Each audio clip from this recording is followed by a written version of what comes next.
Halo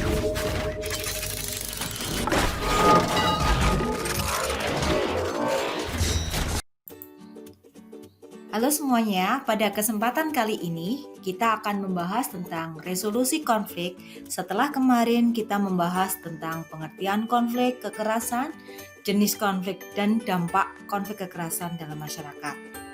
Nah, sekarang kita mulai bahas tentang resolusi konflik. Kita tahu bahwa yang namanya konflik itu adalah segala sesuatu yang bertentangan antara satu orang dengan orang lain. Namun konflik itu bisa memunculkan sebuah kekerasan dan bisa juga tidak memunculkan sebuah kekerasan. Nah, di dalam resolusi konflik itu ada yang namanya inisiator resolusi konflik. Yang pertama yaitu adalah kemampuan orientasi, yaitu kemampuan untuk mengatasi sebuah konflik dengan rasa percaya diri, kejujuran, anti kekerasan, keadilan, dan harga diri. Artinya apa? Artinya di dalam diri kita harus menjadi untuk memutuskan sebuah konflik, yaitu ada kemampuan orientasi.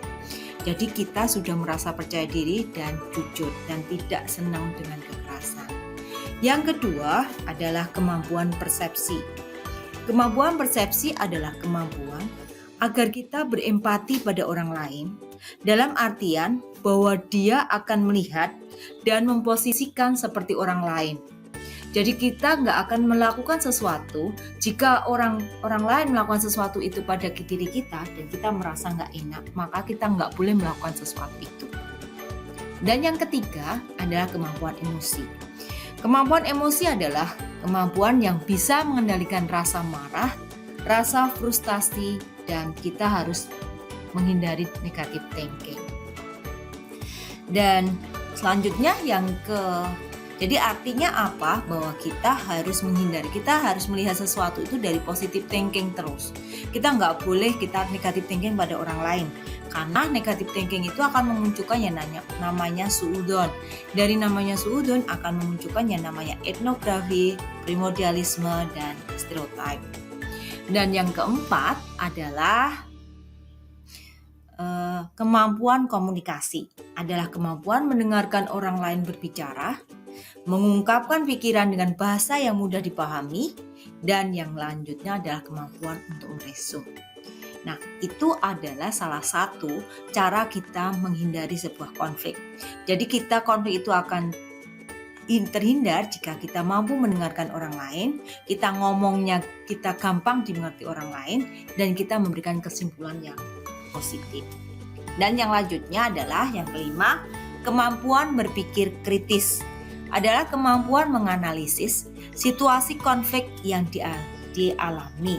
Jadi kita nggak perlu kita terlalu baper, jadi kita harus berpikiran yang positif. Jadi kita menganalisis yang baik saja, jangan terlalu terbawa perasaan. Dan yang keenam yaitu adalah kemampuan berpikir kreatif. Jadi bagaimana kita menyelesaikan suatu konflik dengan win-win solution. Jadi artinya apa? Artinya kita berusaha menyelesaikan konflik dengan kondisi tidak ada yang kalah dan tidak ada yang dirugikan. Itu adalah sebuah kemampuan berpikir kreatif. Kemudian bagaimana sih setelah terjadi sebuah konflik? Lalu kita berusaha untuk menghindari mengatasinya. Nah, upaya mengatasi konflik yang pertama adalah dengan cara mediasi. Mediasi adalah menggunakan pihak ketiga, namun pihak ketiga itu hanya mendamaikan dua belah pihak tanpa ikut memutuskan. Jadi mediasi itu bersifat netral, tidak ada yang dibela dan tidak ada yang dijatuhkan. Itu mediasi. Dan kemudian ya sama-sama dengan menggunakan pihak ketiga, yaitu adalah konsiliasi. Konsiliasi itu hadirnya pihak ketiga sebagai lembaga pendamai, namun di lembaga pendamaian tersebut tidak berkewajiban untuk memutuskan, hanya memberikan sarana pertemuan dan saran saja untuk memutuskan. tapi keputusan tetap di dua belah pihak yang bertikai. Dan biasanya konsiliasi ini adalah sebuah lembaga. Sementara kalau mediasi itu tidak selalu dia lembaga, namun bisa satu per orang. Tapi kalau konsiliasi enggak, dia harus lembaga. Dan yang menggunakan pihak ketiga lagi yaitu yang namanya arbitrasi. Nah, arbitrasi itu hadirnya pihak ketiga, namun pihak ketiga ini tidak netral. Dia berusaha membela salah satu dan berusaha untuk memutuskannya.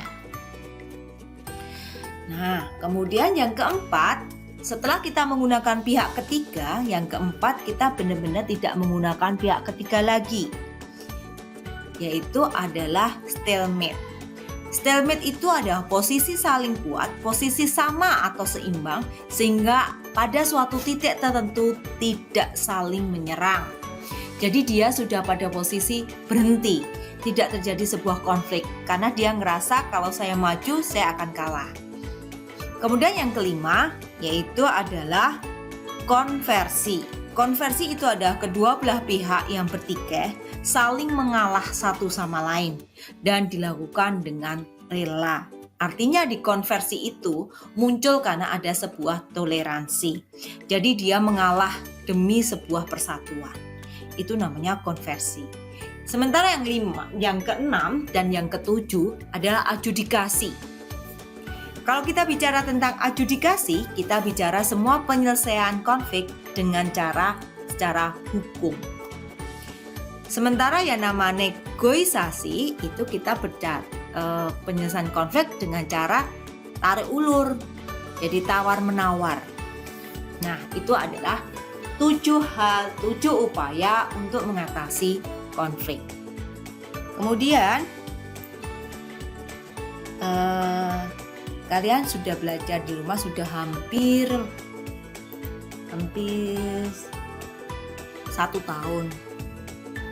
Lakukan yang terbaik. Tetaplah bekerja keras meskipun kamu bisa bermain, tapi ingat, bermain nggak apa-apa, tapi belajar adalah harus. Kenapa demikian?